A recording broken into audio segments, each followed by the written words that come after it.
안녕하세요. 저는 서태민이라고 합니다. 올해 39살이고 평범한 회사원으로 살아왔습니다. 적어도 최근까지는 그랬죠. 제 이야기를 들려드리려 합니다. 누군가에게는 교훈이 될 수도 또 누군가에게는 위로가 될 수도 있을 이야기예요. 고민 끝에 이렇게 사연을 보내게 되었는데 제 경험이 비슷한 상처를 겪은 분들에게 조금이나마 도움이 되길 바랍니다. 10년 전 저는 김지은이라는 여자를 만나 결혼했습니다. 처음 그녀를 봤을 때의 느낌을 아직도 기억해요. 맑은 눈동자에 사랑스러운 미소, 그리고 따뜻한 마음씨까지. 완벽한 여자였죠. 우리는 회사 근처 카페에서 우연히 만났습니다. 비 오는 날이었는데 우산을 두고 온 지은이에게 제 우산을 빌려주었어요. 그렇게 시작된 우리의 인연은 빠르게 사랑으로 발전했고 1년 후 결혼식을 올렸습니다. 모든 것이 마치 동화처럼 완벽했어요. 결혼 1년 후 우리 부부에게 아들 우진이가 태어났어요. 그때의 기쁨이란 말로 표현할 수 없을 정도였죠. 작은 손가락을 꼭 잡았을 때 세상을 다 가진 것 같았습니다. 분홍빛 얼굴로 울음을 터뜨리던 그 순간이 지금도 생생해요. 지은이의 땀에 젖은 머리카락을 쓰다듬으며 고마워, 정말 고마워라고 속삭였던 그날, 저는 진정한 행복이 무엇인지 알게 되었습니다. 우진이는 태어나자마자 온 가족의 사랑을 한 몸에 받았어요. 제 부모님은 첫 손주의 탄생에 너무 기뻐하셨고 지은이의 부모님도 마찬가지였죠. 주말마다 양가 부모님들이 번갈아 찾아오셔서 우진이를 안아주고 저희 부부에게 육아 조언을 해주셨습니다. 그 시간들이 얼마나 소중했는지 모릅니다. 우리 가족은 평범하지만 행복했어요. 아침에 일어나면 지은이가 준비한 아침 식사, 우진이의 제잘거림을 들으며 하루를 시작하고 저녁에 돌아오면 아빠 하고 달려오는 우진이를 안아주는 소소한 일상이 제겐 천국 같았죠. 한 번은 출장으로 3일간 집을 비웠는데 그 짧은 시간이 너무 길게 느껴질 정도로 가족이 그리웠습니다. 돌아온 날 우진이가 그린 그림을 선물 받았는데 3명의 사람 모양이 손을 잡고 있었어요. 아빠, 엄마, 우진이요. 라고 자랑스럽게 설명하던 아들의 모습에 가슴이 뭉클했답니다. 주말이면 셋이서 자전거를 타러 한강에 가거나 영화를 보러 가기도 했습니다. 매년 여름휴가 때는 제주도에 가서 우진이에게 바다를 보여주었고요.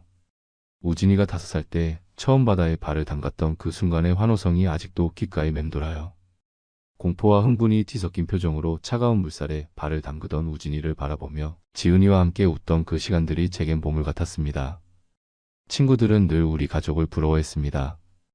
태민아, 너는 복받았다라고 자주 말했죠. 직장 동료들은 제가 아내 자랑을 너무 많이 한다며 농담 삼아 놀리기도 했어요. 회식 자리에서도 저는 2~3잔 이상은 마시지 않았습니다. 빨리 집에 가서 가족을 보고 싶었으니까요. 그만큼 저는 지은이와 우진이가 제 인생의 전부라고 생각했습니다. 재미있는 건 주변 사람들이 종종 우진이는 아빠랑 하나도 안 닮았네라고 말할 때마다 저는 그저 웃어 넘겼다는 거예요. 엄마를 쏙 빼닮았지라고 대답하곤 했죠. 사실 우진이는 지은이를 많이 닮았어요. 지은이의 까만 눈동자와 뚜렷한 이목구비를 그대로 물려받았거든요. 제 어머니도 한 번은 우진이는 지은이 닮아서 참 예쁘다라고 말씀하셨는데 그땐 그저 칭찬으로만 들렸어요. 그때는 그런 말들이 그저 농담처럼 들렸을 뿐이었습니다. 우리 집은 크지 않았지만 따뜻했어요. 30평대 아파트에서 셋이 살기에 충분했죠. 지은이는 우진이가 태어난 후 회사를 그만두고 전업주부가 되었습니다. 처음에는 경력 단절에 대한 걱정도 있었지만 우진이를 직접 키우고 싶다는 지은이의 마음을 저는 존중했어요. 저는 그런 지은이의 선택을 존중했고 가족을 위해 더 열심히 일했어요. 승진을 위해 야근도 마다하지 않았고 주말에도 종종 회사에 나갔습니다. 매월 월급의 상당 부분을 저축하며 우진이의 미래를 준비했죠. 아이의 학자금과 나중에 분가할 때 필요한 자금까지 알뜰살뜰 모으며 살았습니다. 우리는 서로 사랑하고 존중하며 살았습니다. 적어도 제가 그렇게 믿었던 시간이 10년이었어요. 다툼이 전혀 없었던 건 아니지만 큰 싸움으로 번진 적은 없었어요. 지은이는 항상 먼저 화해의 손길을 내밀었고 저도 그런 그녀의 너그러움에 감사했습니다. 서로 이해하고 배려하는 완벽한 부부라고 자부했어요. 돌이켜보면 그 평범한 일상, 그 소소한 행복이 얼마나 소중했는지 이제야 깨닫게 됩니다. 때로는 완벽해 보이는 것들이 가장 큰 거짓말을 품고 있다는 걸 그때는 몰랐죠. 저는 그저 행복한 가정의 가장이라 생각했으니까요. 그리고 모든 행복했던 순간들이 하나의 의심으로 무너지기 시작할 줄은 그 누구도 예상하지 못했습니다. 모든 의심은 우연히 발견한 이상한 문자 메시지에서 시작되었습니다. 그날은 평범한 토요일 오후였어요. 지은이가 장을 보러 나간 사이 저는 집에서 우진이와 놀고 있었습니다. 갑자기 거실 소파에서 지은이의 휴대폰 알림 소리가 울렸어요. 평소 같았으면 신경 쓰지 않았겠지만 최근 지은이가 자주 문자를 확인하고는 미소를 짓는 모습이 눈에 띄었던 터라 무심코 화면을 봤습니다. 오늘도 생각나. 지난주 만남이 너무 행복했어. 다음 주에 또 볼 수 있지? 같은 시간 같은 장소에서. 발신자는 상무님이라고 저장되어 있었어요. 순간 가슴이 철렁 내려앉았습니다. 지은이는 전업주부인데 무슨 상무님? 그리고 저런 친밀한 문자를. 혹시 직장 동료로 위장한 누군가와 만나고 있는 걸까? 이런 의심이 들자마자 머릿속이 하얘졌어요.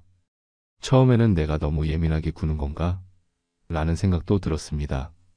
지은이가 친구들과 만나는 것을 막은 적도 없고 그녀를 충분히 신뢰했으니까요. 하지만 그 문자의 어조, 그리고 같은 시간, 같은 장소라는 표현이 자꾸 마음에 걸렸습니다. 마치 정기적인 만남이 있는 것처럼 들렸거든요. 그날 저녁 우진이가 잠든 후 지은이에게 물어봤어요. 오늘 문자 온 거 봤는데 상무님이 누구야? 지은이의 표정이 순간 굳었다가 이내 자연스러운 미소로 바뀌었습니다. 아, 그거. 예전에 다니던 회사 상무님이야. 여성 취업 지원 프로그램 때문에 가끔 연락하셔. 그 대답은 자연스러웠지만 뭔가 석연치 않은 느낌이 들었어요. 그날 밤 아내와 아들이 잠든 후 가만히 생각에 잠겼습니다. 지은이가 거짓말을 하는 건 아닐까? 그동안 눈치채지 못했던 다른 징후들은 없었을까? 기억을 더듬어 보니 최근 몇 달간 지은이의 행동에 미묘한 변화가 있었다는 것을 깨달았어요. 갑자기 외모에 신경 쓰기 시작했고 친구 모임이라며 외출하는 빈도가 늘었으며 가끔은 제 귀가 시간을 미리 확인하기도 했죠. 다음날 출근길 머릿속은 온통 그 문자와 지은이의 행동에 대한 생각뿐이었습니다. 회사에서도 일에 집중할 수 없어서 결국 점심시간에 회사 근처 공원에 나가 혼자 벤치에 앉아 생각을 정리했어요. 그래, 확실한 증거도 없이 의심만 하는 건 옳지 않아. 지은이를 믿자. 그렇게 마음을 다잡고 일상으로 돌아갔습니다. 하지만 그 결심은 오래가지 못했어요. 집에 돌아오니 지은이가 황급히 전화를 끊는 모습이 보였거든요. 누구랑 통화했어? 물었더니 또다시 순간적으로 당황하는 기색을 보이더니 엄마라고 대답했습니다. 그 순간 저는 직감적으로 뭔가 잘못되었다는 것을 느꼈어요. 그날 밤부터 저는 지은이의 행동을 자세히 관찰하기 시작했습니다. 그녀가 전화를 받을 때 살짝 목소리를 낮추는 것, 문자가 오면 저를 흘깃보고 나서 확인하는 것, 갑작스럽게 외출이 잦아진 것. 모든 것이 수상해 보였어요. 하지만 여전히 확실한 증거는 없었습니다. 일주일 후 저는 결단을 내렸어요. 사설 탐정을 고용하기로 한 거죠. 이런 선택이 옳은지 한참을 고민했습니다. 아내를 감시한다는 것 자체가 신뢰의 배신이라고 생각했으니까요. 하지만 이대로 의심만 품고 지내는 것보다는 진실을 알아야겠다는 마음이 더 컸어요. 탐정을 만난 날 가슴이 무척 무거웠습니다. 제 아내를 조사해 주세요. 다른 남자를 만나는지 알고 싶습니다. 이 말을 하는 제 자신이 너무 비참하게 느껴졌어요. 탐정은 무표정한 얼굴로 고개를 끄덕이며 필요한 정보를 요청했습니다. 지은이의 사진, 일상 패턴, 그녀가 자주 가는 장소 등 모든 것을 알려주는 과정이 고통스러웠어요. 그렇게 또 일주일이 흘렀습니다. 집에서는 평소와 다름없이 행동하려 노력했지만 마음속은 계속해서 불안과 의심으로 가득 찼어요. 매일 아침 지은이가 볼에 키스할 때마다, 우진이와 함께 웃을 때마다 이게 다 진실일까? 아니면 연기일까? 라는 의문이 들었습니다. 드디어 탐정으로부터 첫 보고를 받았어요. 그는 조심스럽게 봉투 하나를 내밀었습니다. 결과가 여기 있습니다. 확인하시겠어요? 손이 떨렸지만 봉투를 열어 내용물을 꺼냈어요. 그리고 그 순간 제 세계는 완전히 무너져 내렸습니다. 사진 속에는 지은이가 한 남자와 호텔에 들어가는 모습이 찍혀 있었어요. 다른 사진에는 2시간 후 나오는 모습도 있었고 또 다른 사진에는 카페에서 친밀하게 손을 잡고 있는 장면도 있었습니다. 탐정의 보고서에 따르면 이 남자는 박상훈이라는 사람으로 대기업 임원이자 이미 가정이 있는 사람이었어요. 이게 언제부터 있었던 일인가요? 제 목소리가 떨렸습니다. 조사한 바로는 최소 몇 달 전부터는 정기적으로 만나온 것 같습니다. 하지만 더 깊이 조사할 필요가 있을 것 같아요. 탐정의 말에 저는 고개를 끄덕였습니다. 더 알아내야 했어요. 이게 단순한 일시적 바람인지 아니면 더 깊은 관계인지. 그날 밤 저는 처음으로 술에 완전히 취해버렸습니다. 동네 포장마차에서 혼자 소주병을 비우다가 결국 바닥에 주저앉아 눈물을 흘렸어요. 10년. 제가 사랑하고 믿었던 여자가 다른 남자와 도대체 어디서부터 잘못된 걸까요? 제가 부족했던 걸까요? 이런 생각들이 머릿속을 휘저었습니다. 그날 밤 저는 처음으로 술에 완전히 취해버렸습니다. 동네 포장마차에서 혼자 소주병을 비우다가 결국 바닥에 주저앉아 눈물을 흘렸어요. 10년. 제가 아내라 믿고 사랑해온 사람이 결혼 서약을 쳐버리고 다른 남자와 관계를 맺었다니. 도대체 언제부터 나를 속여왔을까? 그리고 우진이는 정말 내 아들일까? 수많은 질문이 머릿속을 휘저었습니다. 소주 3병째를 비우고 있을 때 가게 주인이 걱정스러운 눈빛으로 물었어요. 손님 무슨 일 있으세요? 많이 힘드신가 봐요. 저는 쓴웃음을 지으며 대답했습니다. 제가 아는 줄 알았던 모든 것이 거짓말이었어요. 주인은 더 이상 묻지 않고 소주 한 병을 더 가져다 주었죠. 때로는 낯선 이의 침묵이 가장 큰 위로가 되는 법이죠. 머릿속에는 온갖 생각이 뒤엉켰습니다. 아침마다 우진이를 학교에 데려다 주던 순간들, 아파서 울 때 밤새 안고 있었던 기억들, 첫 운동회에서 달리기를 할 때 응원하던 순간들.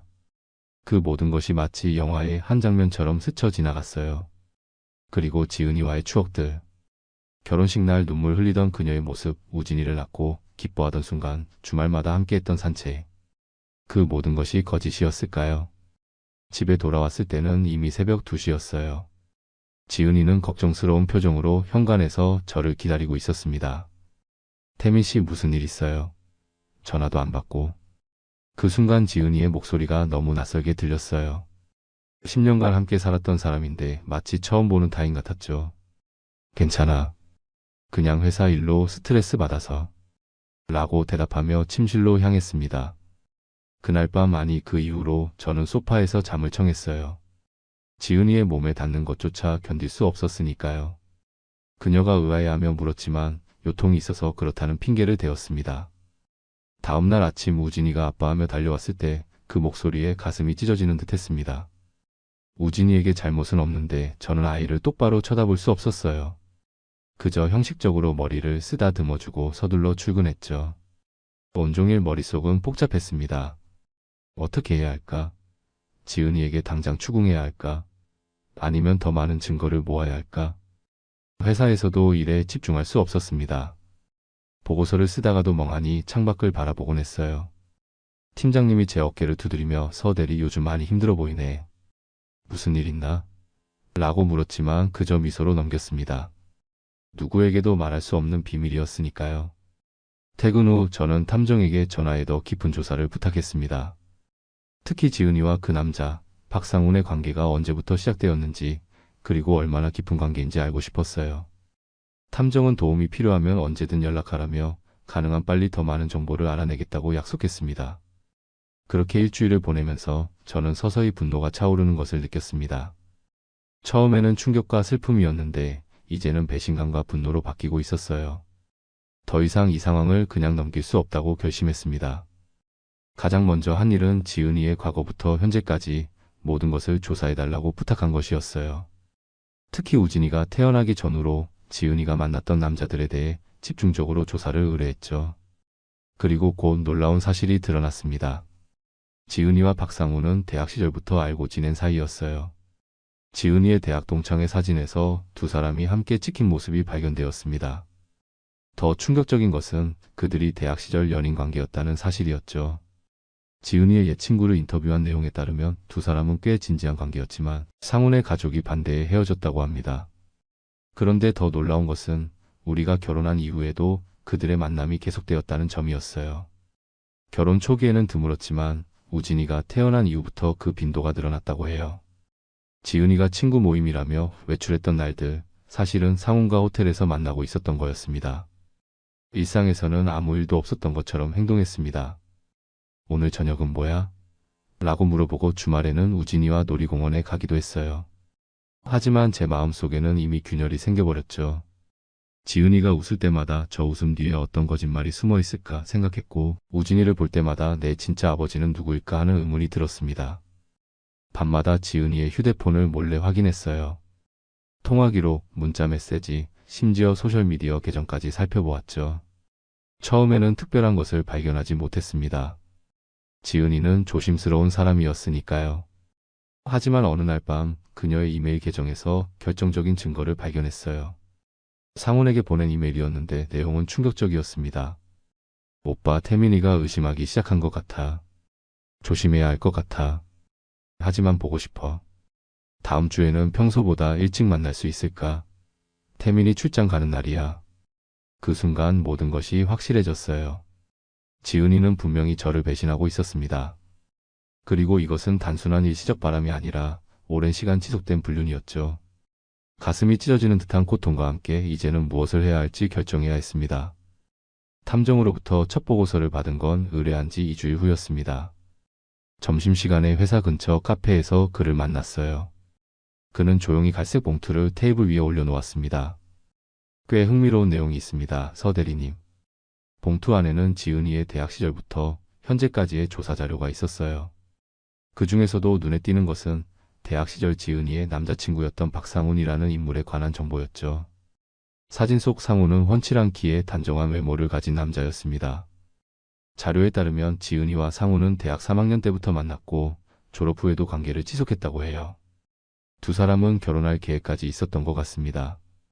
탐정이 말했어요. 하지만 상훈 씨의 부모님이 강하게 반대했고 결국 헤어졌다고 하네요. 그 이후 상훈 씨는 부모님이 정해준 사람과 결혼했습니다. 다음 페이지를 넘기자 더 충격적인 내용이 나왔어요. 지은이와 저의 만남은 결코 우연이 아니었습니다. 탐정이 발견한 이메일 기록에 따르면 지은이는 저에 대한 정보를 미리 알아보고 계획적으로 접근했다는 거예요. 처음 만났던 그 비 오는 날의 우연한 만남도 사실은 지은이가 의도적으로 계획한 것이었죠. 그런데 더 충격적인 건 우리가 결혼하고 나서도 그들의 만남이 이어졌다는 증거였습니다. 지은이가 친구 만난다며 외출했던 날들, 그녀는 상훈과 호텔에서 만났었던 거예요. 사진 몇 장이 그것을 증명했습니다. 특히 우진이가 태어나기 몇 달 전의 사진들. 숨이 막혔어요. 이 시기에 두 사람이 만난 기록이 많습니다. 탐정이 특정 날짜들이 표시된 캘린더를 보여주었어요. 특히 우진이가 태어나기 전 1년 동안 정기적으로 만났다는 증거가 있어요. 이 말이 무슨 의미인지 너무나 명확했습니다. 우진이의 진짜 아버지는 저가 아닐 가능성이 높았어요. 순간 머리가 하얘지는 듯 했습니다. 10년간 내 아들이라 믿고 키웠던 아이가 사실은 아내의 불륜 상대의 아이일 수도 있다니. 가장 최근의 만남은 단 한 달 전이었습니다. 지은이가 고등학교 동창회라며 밤늦게 돌아왔던 그날, 그녀는 강남의 한 호텔에서 상훈과 4시간을 보냈더군요. 사진 속에는 호텔에 들어가는 두 사람, 그리고 나오는 모습이 찍혀 있었습니다. 더 조사할 내용이 있습니다. 탐정이 말했어요. 이 박상훈이라는 사람 현재 대기업 임원으로 일하고 있고 기혼자입니다. 부인과 두 아이가 있죠. 그날 저녁 저는 집에 돌아가는 대신 한강변을 홀로 걸었습니다. 머릿속이 복잡했어요. 지은이는 적어도 10년 넘게 저를 속여왔던 겁니다. 우진이의 진짜 아버지는 박상훈. 그렇다면 지은이가 저와 결혼한 이유는 무엇일까? 도대체 왜? 강변에 앉아 흐르는 물을 바라보며 생각에 잠겼어요. 제 인생이 송두리째 흔들리는 느낌이었습니다. 결혼한 지 10년 그 시간 동안 제가 진심으로 사랑하고 의지했던 사람이 이런 배신을 했다니. 그리고 우진이 제가 정성껏 키우고 사랑했던 그 아이가 제 친자가 아닐 수도 있다니. 복잡한 감정이 몰려왔습니다. 분노, 배신감, 슬픔, 그리고 혼란까지. 도대체 어떻게 해야 할까요? 당장 집으로 돌아가 지은이를 추궁해야 할까? 아니면 더 많은 정보를 모아야 할까? 머릿속이 복잡했지만 한 가지는 확실했어요. 더 이상 예전과 같은 삶으로 돌아갈 수는 없다는 것. 다음날 저는 탐정에게 추가 조사를 의뢰했습니다. 특히 지은이가 저와 결혼하게 된 동기에 집중해달라고 요청했어요. 왜 저를 선택했고 왜 이런 배신을 했는지 알고 싶었습니다. 회사에서는 연차를 내고 홀로 시간을 보냈어요. 친구에게 연락해 만나자고 했지만 막상 만나서는 무슨 말을 해야 할지 몰랐습니다. 내 아내가 10년간 날 속이고 있었어. 그리고 내 아들은 아마 다른 남자의 아이일 거야. 이런 말을 어떻게 꺼낼 수 있을까요? 결국 맥주 몇 잔만 마시고 일찍 헤어졌습니다. 집에 돌아가는 길 문득 우리 가족 사진이 담긴 지갑을 꺼내 보았어요. 지은이, 우진이 그리고 저. 우리는 웃고 있었습니다. 행복해 보였죠. 하지만 그 행복은 거짓이었고 우리 가족의 기반은 배신 위에 세워진 것이었습니다. 눈물이 나려는 것을 참으며 집으로 향했어요. 그리고 일주일 후 또 다른 충격적인 사실을 알게 되었습니다. 서 대리님 부인께서 결혼 전에 의도적으로 대리님을 찾아간 정황이 있습니다. 탐정이 보여준 자료에 따르면 지은이는 제가 다니던 회사 근처 카페에서 우연히 저를 만났던 게 아니었어요. 그것은 철저히 계획된 만남이었죠. 더 놀라운 것은 그 이유였습니다. 대리님 가족이 부동산 재벌이란 걸 알고 계셨나요? 처음에는 그 말이 무슨 뜻인지 이해할 수 없었어요. 우리 집은 평범한 중산층이었고 부모님은 소규모 가게를 운영하는 소상공인이었으니까요. 하지만 탐정이 보여준 자료는 충격적이었습니다. 제 할아버지가 강남 일대의 건물 여러 채를 소유하고 있었고 그것이 제 아버지를 거쳐 저에게 상속될 예정이었다는 거예요. 아버지는 그 사실을 알고 있었지만 저에게는 말하지 않았다고 합니다. 너는 내 실력으로 성공해야 한다는 교육 방침 때문이었죠. 부인께서는 이 사실을 어떻게 알았던 걸까요? 제가 물었어요. 지인을 통해서입니다. 부인의 대학 선배가 부동산 업계에 있었고 그 사람을 통해 대리님 가족의 재산 상황을 알게 된 것 같아요. 그리고 전 남자친구 박상훈과 함께 접근 계획을 세운 흔적이 있습니다. 그들이 주고받은 이메일에는 저에 관한 정보와 접근 방법까지 상세히 적혀 있었어요. 부잣집 아들이지만 본인은 모르는 것 같음. 순진하고 진지한 성격이라 쉽게 넘어올 것. 결혼까지 목표로 접근할 것. 그렇다면 지은이는 저의 숨겨진 재산을 노리고 접근했던 겁니다. 그녀는 상훈과의 관계를 유지하면서도 경제적 안정을 위해 저와 결혼했던 거예요. 그리고 우진이는 그 계획의 부산물이었던 셈이죠. 제 세계가 무너져 내렸습니다. 믿었던 모든 것이 거짓이었어요. 우리의 첫 만남, 연애, 결혼, 가족. 모든 것이 지은이의 치밀한 계획이었던 겁니다. 이제 저는 무엇을 해야 할까요? 한 가지 확실한 것은 더 이상 침묵할 수 없다는 것이었습니다. 진실을 마주하고 그에 맞는 행동을 취할 때가 왔어요. 지은이와 상훈, 그들의 배신에 대한 응징이 필요했습니다. 그리고 무엇보다 제 인생을 되찾아야 했어요. 진실을 알게 된 후에도 저는 아무 일 없는 듯 가정생활을 이어갔습니다. 아침에 일어나서 오늘도 좋은 하루 보내라고 지은이에게 말하고 우진이의 머리를 쓰다듬어주며 출근했어요. 그러나 내면에서는 분노와 복수심이 점점 커져갔습니다. 복수는 냉정하게 계획해야 한다고 생각했어요. 감정에 휩쓸려 성급하게 행동하면 오히려 제가 불리해질 수 있으니까요. 우선 모든 증거를 확실히 확보하고 법적으로도 유리한 위치에 서야 했습니다. 탐정을 통해 지은이와 상훈의 관계에 대한 더 많은 증거를 모았어요. 그들의 문자 메시지, 통화 기록, 만남의 증거, 사진까지. 모든 것을 하나하나 수집했죠.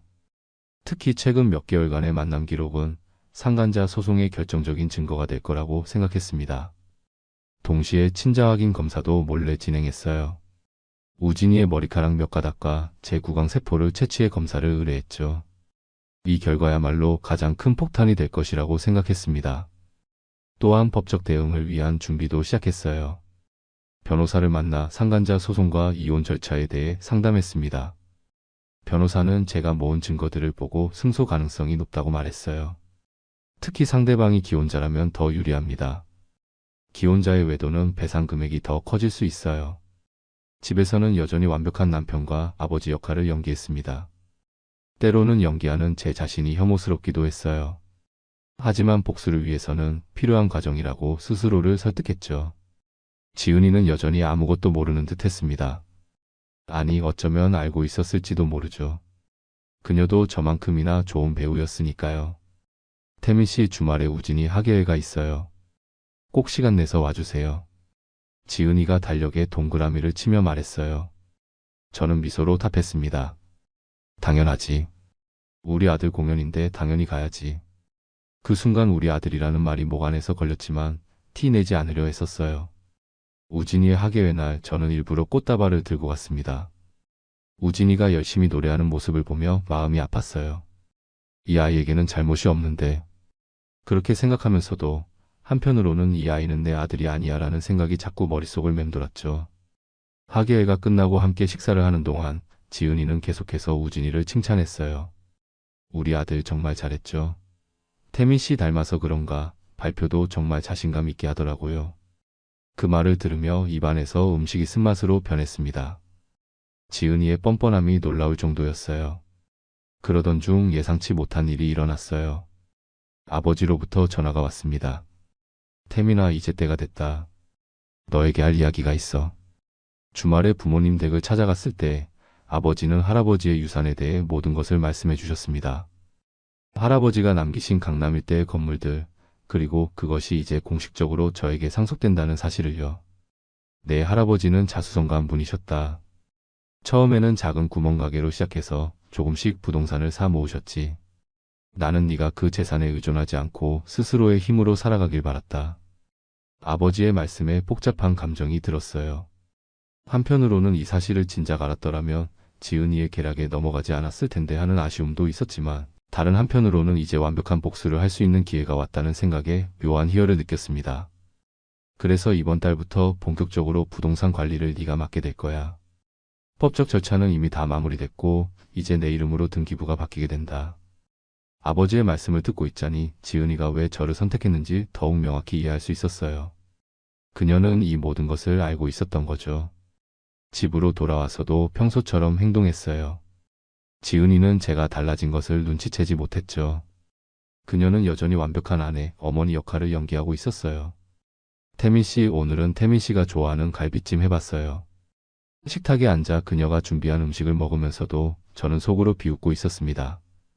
곧 내 가면이 벗겨질 텐데. 친자 확인 검사 결과가 드디어 나왔습니다. 예상대로 우진이는 제 친자가 아니었어요. 확률적으로 제로에 가까운 수치가 나왔죠. 이제 의심의 여지가 없었습니다. 우진이는 상훈의 아이였어요. 결과를 받고 차 안에서 한참을 울었습니다. 아무리 각오했다고 해도 실제로 결과를 보니 가슴이 미어지는 듯 했어요. 그 무렵 상속 절차가 마무리되면서 저는 단숨에 수백억대 자산가가 되었어요. 언론에도 소식이 알려졌고 회사 동료들은 놀라움을 감추지 못했습니다.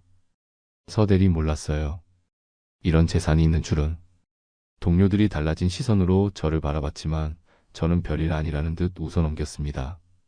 지은이 역시 충격을 받은 듯 했죠. 태민 씨, 이런 중요한 일을 왜 말하지 않았어요? 그녀의 눈빛이 달라진 것을 느낄 수 있었어요. 욕심과 탐욕이 그대로 드러났죠. 갑자기 더 자주 스킨십을 시도하고 제 말에 더 열심히 웃고 평소보다 더 정성스럽게 음식을 차려주었어요. 마치 초기 연애 시절로 돌아간 것처럼요.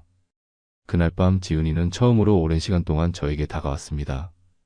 달콤한 향수 냄새를 풍기며 우리 이제 좋은 집으로 이사할 수 있겠네요 라고 말했어요. 내심 역겨웠지만 저는 미소를 지으며 그래, 곧 새로운 삶이 시작될 거야 라고 대답했습니다. 물론 그녀가 상상하는 것과는 전혀 다른 의미로요. 이제 모든 준비는 끝났습니다. 증거는 충분했고 법적 절차도 준비되어 있었어요. 할아버지의 유산 덕분에 경제적 걱정도 없었죠. 이제 남은 것은 지은이의 가면을 벗기고 그녀와 상훈에게 마땅한 대가를 치르게 하는 일뿐이었습니다. 그날 밤 거울 앞에 서서 제 얼굴을 바라보며 다짐했어요. 이제 진짜 게임이 시작된다. 10년간의 거짓말과 배신에 대한 복수, 그 시작이 코앞에 다가왔습니다. 드디어 행동에 옮길 때가 왔습니다. 먼저 상간자 소송을 접수했어요. 박상훈을 대상으로 한 소송이었죠. 동시에 지은이와의 이혼 절차도 시작했습니다. 하지만 아직 지은이에게는 아무 말도 하지 않았어요. 폭풍 전의 고요함처럼 모든 것이 평온한 척했죠. 법원에 소장을 제출하는 날 가슴이 무척 떨렸습니다. 이것이 10년간의 거짓 결혼에 종지부를 찍는 첫 단계라고 생각하니 감정이 복잡했어요. 슬픔, 분노, 그리고 한편으로는 해방감까지. 변호사는 저를 안심시켰습니다. 서대리님, 증거가 확실하니 걱정하지 마세요. 법적으로는 충분히 유리한 위치입니다. 소송장이 상훈에게 전달된 날 저는 일부러 늦게 퇴근했습니다. 예상대로 집에 돌아왔을 때 지은이는 창백한 얼굴로 저를 기다리고 있었어요. 태민 씨, 이게 무슨 일이에요? 박상훈이란 사람이 전화해서. 그녀의 목소리가 떨렸습니다. 저는 차분히 소파에 앉아 말했어요. 이제 그만 연기해도 돼, 지은아. 난 모든 걸 알고 있어. 그 순간 지은이의 표정이 변하는 것을 지켜보는 건 마치 영화의 한 장면 같았습니다. 놀라움, 공포, 그리고 계산하는 듯한 눈빛까지. 지은이의 얼굴이 순간 굳었다가 이내 눈물을 글썽이며 제게 매달렸습니다. 무슨 소리예요? 내가 뭘 잘못했다는 거죠? 그 놀라운 연기력이었어요. 10년 동안 완벽하게 속여왔으니 이 정도 연기쯤이야 식은 죽 먹기였겠죠. 우진이가 내 아이가 아니라는 것도 알아. 이 말에 지은이는 완전히 얼어붙었습니다. 그녀의 눈에서 공포가 번쩍였어요. 그리고 잠시 후 그녀는 작전을 바꿨죠. 그게 무슨 말도 안 되는. 물론 우진이는 당신 아이예요. 어떻게 그런 생각을. 눈물을 흘리며 필사적으로 부정했지만 이미 늦었습니다. 저는 조용히 서류 봉투를 꺼내 테이블 위에 올려놓았습니다. 친자 확인 검사 결과야. 그리고 이건 두 번째 봉투를 꺼냈어요. 너와 상훈이 만난 증거들. 사진, 통화 기록, 호텔 영수증까지 모든 증거가 그 안에 있었습니다. 지은이의 얼굴에서 혈색이 완전히 사라졌어요. 그녀는 잠시 말을 잃더니 갑자기 태도를 바꿨습니다. 그래, 인정할게. 하지만 그건 과거의 실수였어. 지금은 당신을 진심으로 사랑해. 우리 가족을 위해 이 일은 덮자. 우진이를 생각해봐. 얼마나 상처받을지. 참으로 뻔뻔했습니다. 10년간의 배신을 실수라 치부하고 아이를 방패 삼아 자신을 보호하려는 모습이 역겨웠어요. 지은아, 네가 날 사랑한 적은 한 번도 없었잖아. 처음부터 내 목적은 돈이었지. 그 말에 지은이의 표정이 또 한 번 변했습니다. 방금 전까지의 슬픔은 온데간데였고 냉정하고 계산적인 눈빛으로 변했어요. 그래, 처음엔 그랬을지도 몰라. 하지만 지금은. 이제 와서 우리 모두 망치고 싶어. 당신도 이제 부자가 됐잖아. 우리 그냥 이대로 살면 안 될까? 그녀의 뻔뻔함에 웃음이 나왔습니다. 망친 건 너야, 지은아. 10년간 거짓말로 날 속였어. 다른 남자의 아이를 내 아이라고 속였고 그 남자와 계속관계를 유지했지. 이게 용서받을 수 있는 일이라고 생각해? 지은이는 잠시 침묵하더니 이번에는 협박으로 나왔어요. 이혼하면 위자료가 얼마나 나올 것 같아? 당신 재산이 얼마인지 이제 다 알아. 반은 내 거야. 그녀의 눈에서 욕심이 빛났습니다. 그럴 리 없어. 내 불륜이 입증된 이상 위자료는 거의 받을 수 없을 거야. 그리고 냉정하게 말을 이었어요. 우진이가 내 친자가 아니라는 것도 법정에서 증명될 테니 양육비도 기대하지 마. 지은이의 얼굴이 하얗게 변했습니다. 지금까지 그녀가 계산했던 모든 것이 무너지고 있었어요. 그녀는 아마도 제 재산을 노리고 이혼을 참고 견뎠을 텐데 이제 그 기회마저 사라지고 있었죠. 그제서야 지은이의 표정이 공포로 물들었습니다. 자신의 계획이 완전히 무너지고 있다는 걸 실감했나 봐요. 제발, 우진이만큼은. 우진이는 정말 태미 씨를 아빠라고 생각해요. 그 아이에게 상처 주지 마세요. 그녀의 목소리가 떨리고 있었어요. 처음으로 지은이의 말에 진심이 느껴졌어요. 아마도 그녀의 인생에서 유일하게 진실된 감정은 우진이를 향한 모성애 뿐이었을 겁니다. 저도 우진이를 정말 사랑했기에 이 부분만큼은 마음이 아팠어요. 걱정 마. 우진이에게는 최대한 상처 안 주는 방향으로 할 거야. 하지만 너와 나 사이는 이제 끝이야. 제 목소리는 차갑고 단호했습니다. 10년간의 배신에 더 이상 흔들릴 여지를 주지 않으려 했어요. 지은이는 한동안 아무 말도 하지 못했습니다. 그저 눈물만 흘리고 있었죠. 처음 보는 모습이었어요. 항상 당당하고 자신감 넘치던 그녀가 이렇게 무너진 모습으로 앉아있다니. 하지만 이 눈물조차 진짜인지 연기인지 구분할 수 없었습니다. 나 정말 잘못했어요. 다시 기회를 주면 안 될까요? 우리 가족을 위해서, 우진이를 위해서. 지은이의 목소리가 떨리고 있었지만 제 마음은 이미 굳어버렸어요. 늦었어, 지은아. 너무 늦었어. 내가 얼마나 너를 믿고 사랑했는지 알아? 그런데 넌 그 모든 걸 배신했어. 상훈과의 관계도 우진이 문제도 그리고 무엇보다 내 재산만 노린 결혼까지. 목이 메어 더 이상 말을 잇지 못했습니다. 그날 밤 저는 소파에서 잠을 청했어요. 지은이는 밤새 침실에서 흐느끼는 소리를 냈고 저는 그 소리를 들으며 복잡한 감정에 사로잡혔습니다. 한편으로는 그녀의 고통에 무감각해지고 싶었지만 다른 한편으로는 10년간의 감정이 쉽게 사라지지 않았어요. 다음날 지은이는 필사적으로 저를 설득하려 했습니다. 아침부터 저녁까지 눈물을 흘리며 사과하고 용서를 빌고 한 번만 더 기회를 달라고 매달렸어요. 하지만 제 마음은 이미 굳어버렸습니다. 태민 씨, 제발 우리 다시 시작해요. 모든 걸 바꿀게요. 상훈이랑은 완전히 끊을게요. 우진이도 제발 아버지로 계속 있어주세요. 그 아이는 태민 씨밖에 모르는데. 지은이의 애원이 계속되었지만 저는 단호하게 고개를 저었습니다. 지은아, 더 이상 믿을 수 없어. 10년 동안 거짓말을 했는데 어떻게 이제 와서 진심이라고 믿을 수 있겠어? 그리고 우진이는 내가 그 아이를 사랑하는 건 맞지만 이대로 계속 거짓말 속에서 살게 할 수는 없어. 제 말에 지은이는 더욱 심하게 흐느꼈습니다. 동시에 상훈 쪽에서도 연락이 왔어요. 처음에는 협박이었습니다. 이런 소송으로 당신도 좋을 게 없을 텐데요. 그는 전화로 저에게 겁을 주려 했어요. 당신 회사에서도 평판이 나빠질 텐데 정말 그렇게 하고 싶으세요? 하지만 저는 이미 그런 협박에 흔들릴 사람이 아니었습니다. 상훈 씨, 내 평판이 나빠지는 것보다 당신이 불륜으로 소송에 걸린 사실이 회사에 알려지면 어떻게 될지 생각해 보셨나요? 대기업 임원이시죠? 가족도 있으시고. 제 반격에 상훈은 잠시 침묵했어요. 그러더니 곧 회유로 바뀌었죠. 합의금을 드리겠습니다. 얼마면 될까요? 그 돈으로 모든 것을 해결하려는 그의 태도가 더욱 분노를 키웠어요. 하지만 저는 감정을 억누르고 냉정하게 대답했습니다. 상훈 씨, 이건 돈의 문제가 아닙니다. 당신과 지은이가 저에게 한 일에 대한 책임을 져야 할 문제죠. 법정에서 뵙겠습니다. 그렇게 전화를 끊었어요. 다음 날 상훈이 직접 찾아왔습니다. 저는 지은이에게 말하지 않고 근처 카페에서 그를 만났어요. 10년간 제 아내와 불륜 관계를 유지했던 남자, 우진이의 진짜 아버지. 처음 대면하니 묘한 감정이 들었습니다. 서태민 씨, 직접 뵙게 되어 유감입니다. 상훈이 먼저 말을 꺼냈어요. 그는 제가 상상했던 것보다 더 냉정하고 계산적인 인상이었습니다. 이 상황을 원만하게 해결할 방법을 찾고 싶습니다. 원만한 해결이요? 10년 동안 제 아내와 관계를 유지하고 심지어 제 아이라고 믿었던 우진이가 당신의 아들이었다는데 어떻게 원만하게 해결할 수 있다고 생각하시나요? 제 목소리에 분노가 묻어났지만 최대한 침착함을 유지하려 했어요. 상훈은 잠시 망설이더니 입을 열었습니다. 실은 지은 씨와 저는 대학 때부터 사랑했습니다. 하지만 제 가족의 반대로 헤어질 수밖에 없었고 그때 지은 씨가 당신을 만난 거죠. 처음에는 당신의 재산 때문에 접근했을지 모르지만 그녀도 진심으로 당신을 좋아하게 되었다고 생각합니다. 그의 말이 얼마나 위선적으로 들렸는지 모릅니다.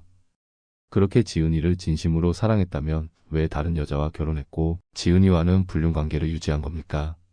그리고 지은이가 저를 진심으로 좋아했다면 왜 10년 동안 당신과 관계를 계속했을까요?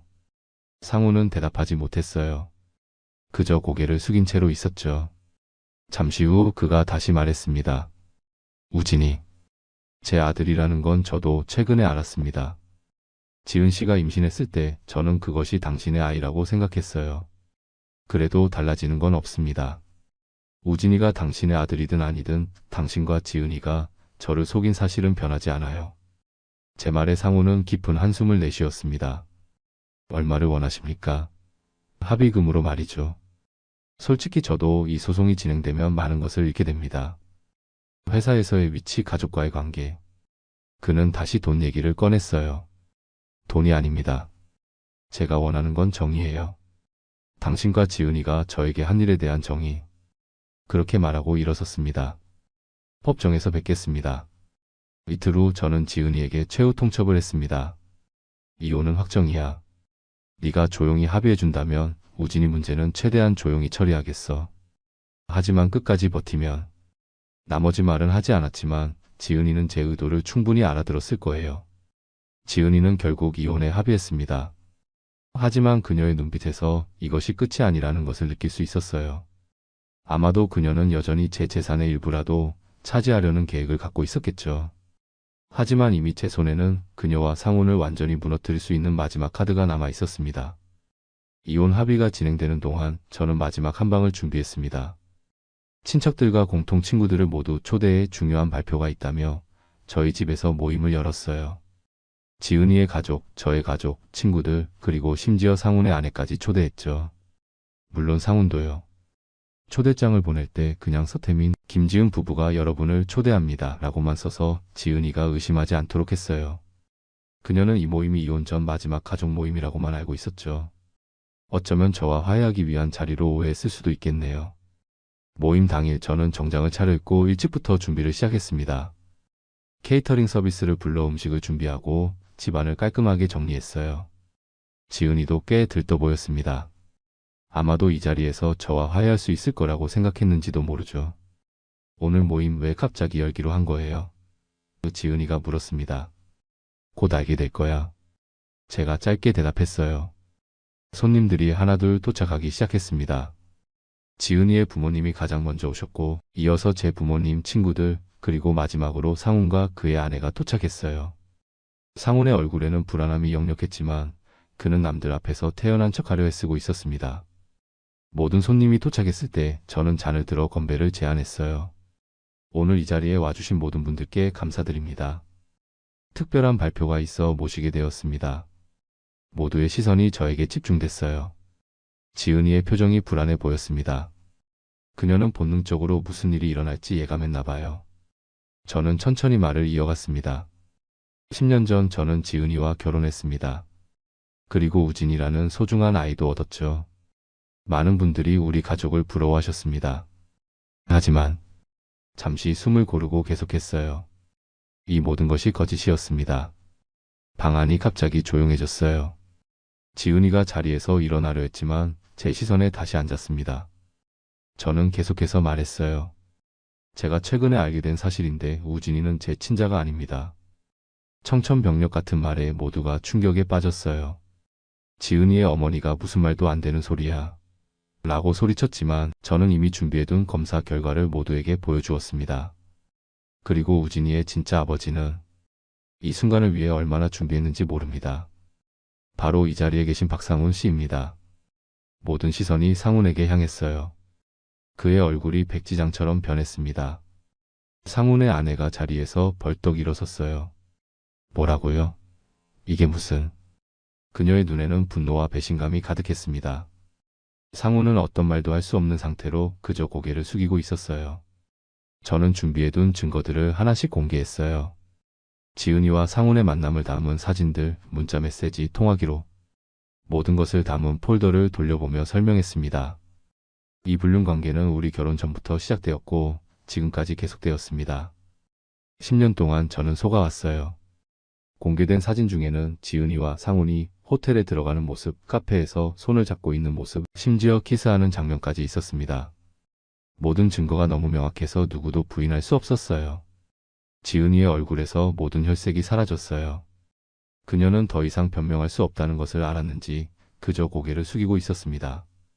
눈물이 그녀의 뺨을 타고 흘러내렸지만 이제는 아무도 그 눈물에 동정하지 않았어요. 그리고 더 충격적인 사실은 지은이가 처음부터 저의 가문 재산을 노리고 접근했다는 겁니다. 이 말에 지은이의 가족들까지 충격에 빠졌어요. 그들도 몰랐던 사실이었나 봅니다. 증거가 여기 있습니다. 지은이가 친구에게 보낸 이메일, 상훈과 나눈 대화의 녹음 파일. 모든 것이 그녀의 계략을 증명했어요. 서태민은 곧 큰 재산을 상속받을 거야. 난 그때까지만 참으면 되라는 그녀의 목소리가 녹음 파일에서 흘러나왔습니다. 그 순간 지은이의 아버지가 벌떡 일어났어요. 지은아, 이게 다 사실이니? 그의 목소리는 떨리고 있었습니다. 지은이는 고개를 들지 못하고 그저 흐느낄 뿐이었죠. 그녀의 침묵이 모든 것을 말해주고 있었습니다. 이런 딸을 키운 제 책임입니다. 지은이 아버지가 깊이 고개를 숙였어요. 태민군 정말 미안하네. 우리 딸이 이런 짓을 할 줄은. 그는 말을 잇지 못했습니다. 상훈의 아내는 분노로 가득 찬 눈으로 남편을 노려보았어요. 당신, 이게 처음이 아니죠. 늘 의심했지만 이렇게까지.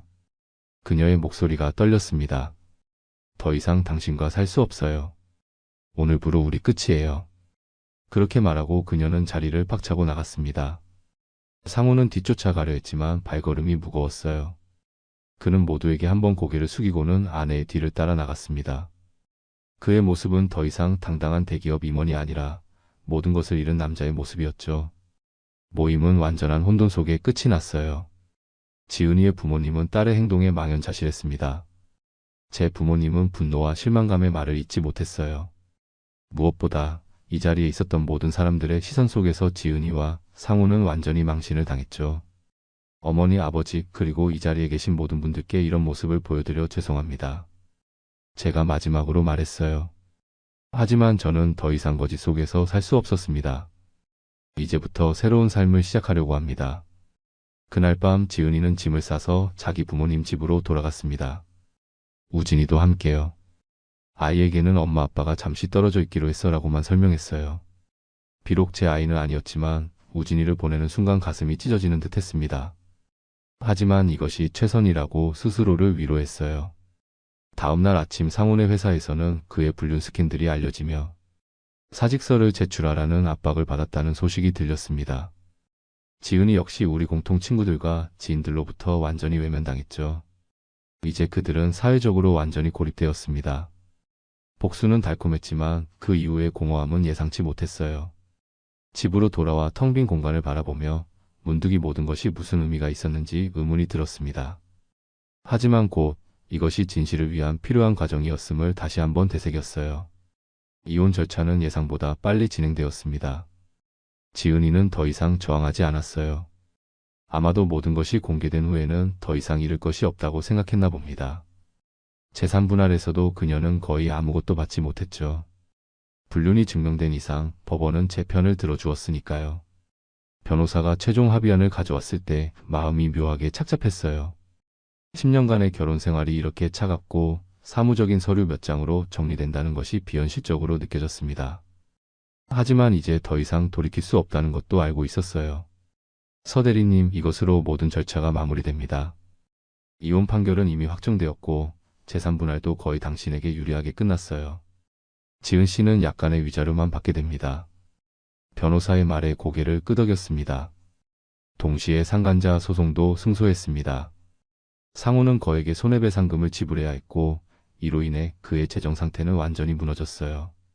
들리는 소문에 의하면 그는 강남의 고급 아파트를 팔고 서울 외곽으로 이사했다고 합니다. 그의 부인과도 이혼했죠. 상훈 씨가 손해배상금을 한 번에 지불하기 어려울 것 같다며 분할 납부를 요청했습니다. 변호사가 알려왔어요. 어떻게 하시겠습니까? 잠시 생각한 후 답했습니다. 분할 납부해도 좋습니다. 하지만 이자는 붙이세요. 어쩌면 너무 냉정하게 들릴지도 모르지만 그것이 그가 저에게 한 일에 대한 최소한의 대가라고 생각했어요. 지은이 역시 힘든 시간을 보내고 있다고 들었습니다. 그녀의 배신 이야기가 널리 퍼지면서 친구들도 거의 남아있지 않았고 직장을 구하는 것도 어려워졌다고 해요. 한때 제가 사랑했던 사람이 이렇게 몰락하는 것을 지켜보는 것은 묘한 감정을 불러일으켰습니다. 복수심과 동정심이 뒤섞인 기분이었죠. 그녀와 상우는 결국 함께하게 되었지만 그것은 사랑이 아니라 세상에 남은 선택지가 그것밖에 없었기 때문이었겠죠. 우진이와 함께 도시 외곽의 작은 아파트에서 살고 있다는 소식을 들었어요. 상우는 예전 직장보다 훨씬 작은 회사에 취직했고 지은이도 파트타임으로 일하고 있다고 합니다. 이혼 후 1년 전은 서울을 떠나 제주도로 이사했습니다. 새로운 삶을 시작하기 위해서였어요. 바다를 바라보며 미소 짓습니다. 햇살에 반짝이는 파도처럼 제 인생도 이제 새롭게 빛나기 시작했습니다. 민지의 손을 잡으며 속삭입니다. 내 인생은 이제부터야. 여러분, 제 이야기는 여기서 끝이 납니다. 10년간의 결혼 생활이 거짓말과 배신으로 끝났지만 결국 저는 제 삶의 주인공으로 돌아와 새로운 시작을 할 수 있었어요. 물론 이 과정이 쉽지는 않았습니다. 처음에는 의심, 그 다음에는 분노, 그리고 비통함을 거쳐 마침내 제가 원하는 방식으로 복수할 수 있었죠. 그러나 진정한 승리는 복수 그 자체가 아니라 그 이후에 찾은 평화와 행복이었습니다.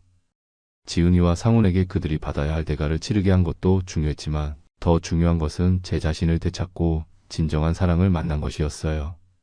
사람들은 종종 불륜을 당했을 때 어떻게 대처해야 하는지 고민합니다. 저처럼 완벽한 증거를 모아 사회적으로 망신을 주는 방법, 조용히 이혼하고 새 삶을 시작하는 방법, 혹은 용서하고 관계를 회복하는 방법까지 다양한 선택지가 있을 수 있어요. 물론 모든 상황이 다르고 모든 사람이 같은 방식으로 대응할 수는 없습니다. 중요한 것은 자신의 감정을 정직하게 마주하고 스스로에게 가장 좋은 선택이 무엇인지 찾는 것이겠죠. 여러분이라면 이런 상황에서 어떻게 하셨을까요? 저처럼 철저한 복수를 선택하셨을지 아니면 다른 방식으로 해결하셨을지 궁금합니다. 불륜의 상처는 깊지만 그 상처를 어떻게 치유하느냐는 결국 자신의 선택인 것 같습니다. 여러분의 생각은 어떠신가요? 기억하세요. 때로는 인생에서 가장 어두운 순간이 새로운 시작의 문을 열어주기도 합니다. 저에게 그랬던 것처럼 여러분에게도 모든 어려움 이후에는 더 밝은 미래가 기다리고 있을 거예요.